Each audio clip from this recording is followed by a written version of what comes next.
Hello, my name is Brian Hermsmeyer and I'm here at Southern Grace, and I just wanted to show you pruning up this dogwood here.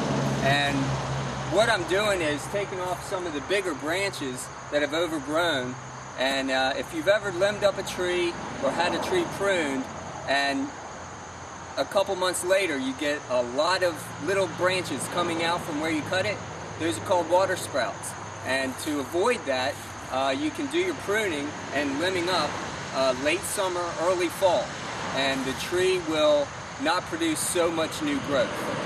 So that's what I'm doing here, and so please come visit us and you can see what we've done here at the store and what we can offer you. Thanks.